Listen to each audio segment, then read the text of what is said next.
दिनैनि प्रग्रामा जाहैबाय महिला सजागता बेखौ अर्गेनाइज खालामदों जोंनि गसाइगाव डिस्ट्रिक्ट महिला हाका कमिटिया जयनिंबो लादों बेवहाय आदिबासी ओमफ्राय नेपाली आरो किसु मुसलमान मानुस बिसोरो माने जयनिं लादों आरोखि बिसोर दोलोनि नामखौ होआखै थेवबो बिभिन्न दलाव दंमोन बिपिएफआव दंमोन सोरबा बिजेपिआव दंमोन बिसोरनो जयन जाफैजोबदों आरोखि बेखौलाय माने बेफोर बक्तब्यआ धर्तब्य नङा बिटिसिआबो आलगा जानो हाया बिटिआरआबो आलगा जानो हाया बे जे बुंदों बिटिसि जाबा आं चिफ जागोन बिटिआर जाबा प्रमद बर'आ जागोन चिफ बिदि खोथा जानो हायो नामा एखे संबिधाननि आन्दारावनो माने बिटिसि जाखांनायनिफ्राय बिटिआर सुक्ति जादों गतिके बहायथ' बिटिसि जाफिननायनि खुनु बाथ्रा गैया खोथा गैयैनि खोथा बुंलागासिनो दं मानसिया आं जेसेबां मोनथिगौ बे ज' जानायनि खोथाखौ बियो आंनि इनिसियेटिभआवबो आरो आंखौ इनिसियेटिभ लाहोनानै ज' जानायनि खोथाखौ आबसुजों जथेस्थ' सावरायहोदों खिन्थु थाङै थुङै आबसुजों रायलायदोंबाबो उनावहाय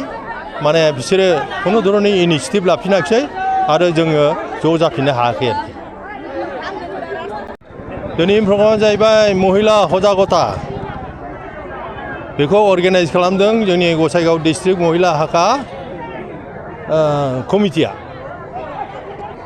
जयनिंबो लादों बेवहाय आदिबासी ओमफ्राय नेपाली आरो किसु मुसलमान मानुस बिसोरो माने जयनिं लादों आरोखि बिसोर दोलोनि नामखौ होआखै थेवबो बिभिन्न दलाव दंमोन बिपिएफआव दंमोन सोरबा बिजेपिआव दंमोन बिसोरनो जयन जाफैजोबदों आरोखि बेखौलाय माने बेफोर बक्तब्यआ धर्तब्य नङा बिटिसिआबो आलगा जानो हाया बिटिआरआबो आलगा जानो हाया बे जे बुंदों बिटिसि